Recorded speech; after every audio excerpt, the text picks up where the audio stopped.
Christophe Fontaine, donc je travaille chez Hewlett Packard Enterprise, je suis responsable de toutes les ventes pour l'Afrique et les DOMCOM.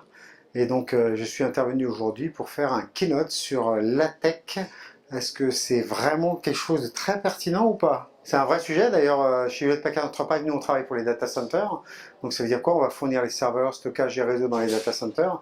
Et on se pose toujours la question de la consommation énergétique. Comme on l'a vu aujourd'hui, il y en a pas mal qui en ont parlé, les data centers c'est 4% de la consommation globale de l'énergie mondiale, c'est absolument extraordinaire, c'est même impressionnant. Et donc il faut travailler, il faut mettre en place des solutions qui nous permettent d'être optimum pour la consommation de ces data centers. Ce qui était intéressant dans ce keynote, c'était de pousser un peu à l'extrême ce qu'on pouvait montrer sur ce qu'on faisait. Donc il y a beaucoup de recherches, mais on s'aperçoit que dans la technologie, il y a aussi de l'humain.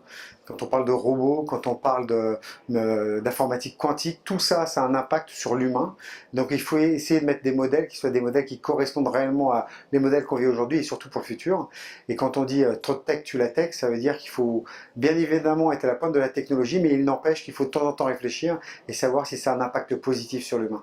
On a vu d'ailleurs qu'il y avait une partie qui était publique, une partie qui était privée et qui discutait entre eux. Aujourd'hui, il est juste impensable d'imaginer un monde sans que ces acteurs communiquent entre eux. Ce qu'on constate aussi, c'est que chacun a aussi des bastions et des fois, il faut franchir ces bastions ensemble pour arriver à un but. Alors des fois, c'est un peu compliqué, on a des discussions qui peuvent tourner en rond, mais la réalité, c'est que c'est la discussion qui va justement avoir la capacité de donner derrière un bon résultat. Donc c'est un vrai challenge. Il faut le faire maintenant, on est bien évidemment en retard et l'actualité le montre, mais c'est en discutant et en travaillant sur des vrais projets très concrets pour l'humain qu'on arrivera à quelque chose de vraiment merveilleux pour nous tous.